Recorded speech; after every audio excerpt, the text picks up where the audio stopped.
Hello, and welcome to this review of the Lords in Love historical romance book series by Darcy Burke and Erica Ridley.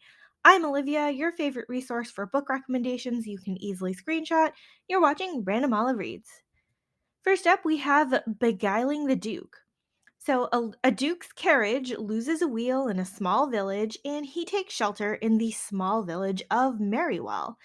And the village is completely preoccupied with its annual matchmaking festival, so there's no room at the inn and no workers to help fix the Duke's carriage.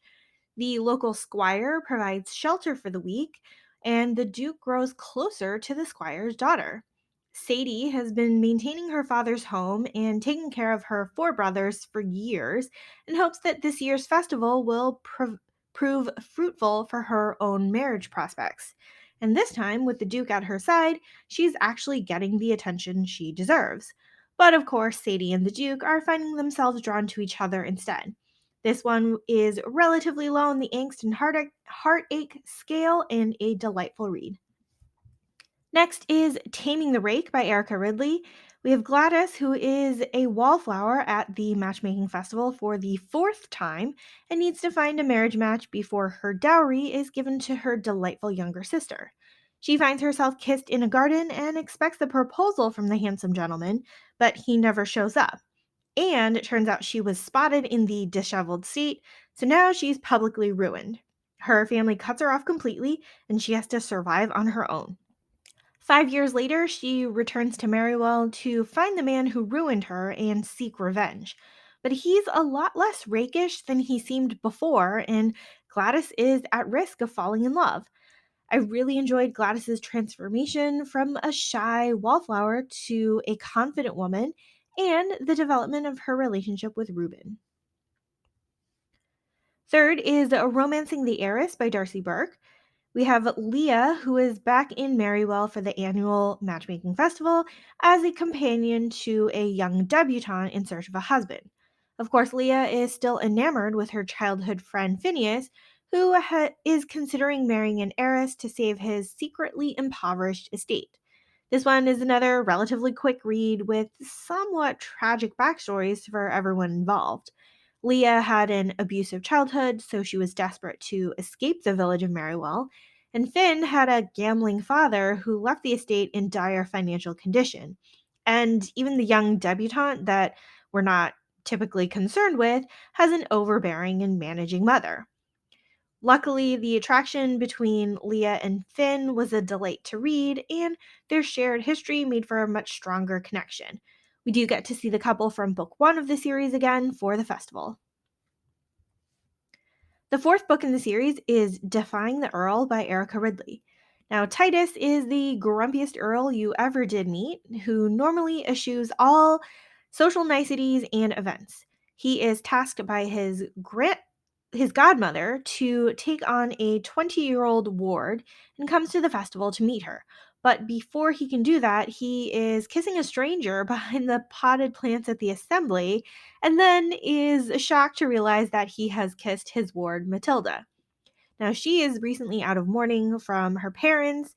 She has nearly reached her majority and inheritance and wants to socialize and make friends with people. This one is very much a grumpy sunshine story with tragic backstories for both Titus and Matilda, but they both differ in how they moved on from their respective tragedies. This one's yet another quick read from this series. Matching the Marquess by Darcy Burke is book 5 of the series. We have a widow who meets a rake at a house party late at night in the library. A potential tryst is interrupted, and the two part ways without proper introductions. Months later, Rebecca has become a popular matchmaker, and the Marquess's aunt has hired her services for her nephew. Unfortunately, that Marquess is the man that Rebecca had met in the library, but she needs the employment and she sets out to meet with him prior to the matchmaking festival. Now, Nash has decided it's time to remarry, but he is looking for a business arrangement rather than a love match after the devastation of his beloved first wife's death. When he meets his matchmaker, he's surprised to find the woman that he had met before and that he is still very much attracted to. Both Rebecca and Nash have their past troubles that get revealed while they're in town for the festival, and they become more friendly and honest with each other as they spend more time together. This one actually connects well with book 3 of the series, which features Rebecca's younger sister, Leah. Book 6 is Chasing the Bride by Erica Ridley. So we've actually met Tabitha and her betrothed before, somewhere in book 4. Tabitha has been betrothed to her father's friend, who is an old, gross, creepy Viscount, since before she was born, and now that her father is on his deathbed, the wedding shall be held in very short order. Now, Tabitha has no interest in marrying a lecherous old man, but feels that it is her role as the dutiful daughter to comply. She spends some of her last few days of freedom at the matchmaking festival, but her betrothed has assigned his man of business to watch over her.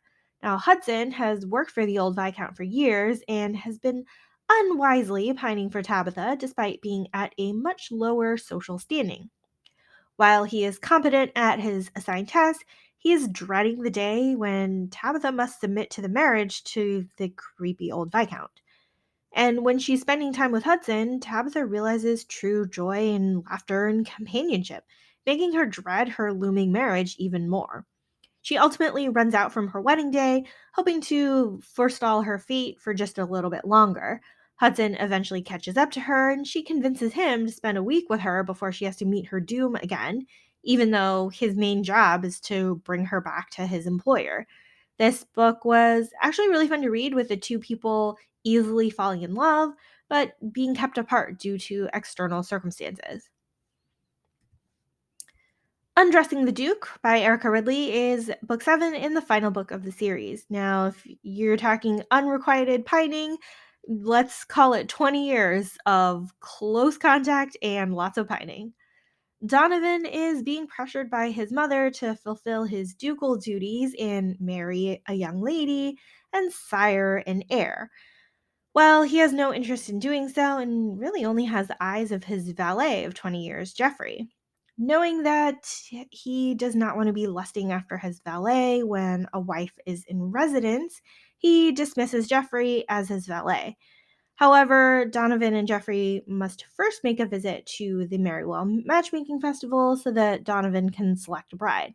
Now, while in Merrywell, they've agreed to act as friends instead of master and servant, and finally given to the attraction between them after all these years. Now, this one is a quick read with a nice resolution, especially since Donovan has a younger brother who's besotted with his wife and a bunch of children to take on the role of heir.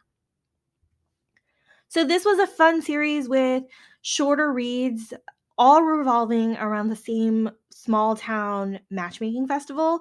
They weren't all at the same time. Some of them were subsequent years. I think maybe over 3 or 4 different years. It was fun to see previous characters make appearances across multiple books, even though it was mostly pretty brief. This was a fun series to binge read or to read as standalone novels.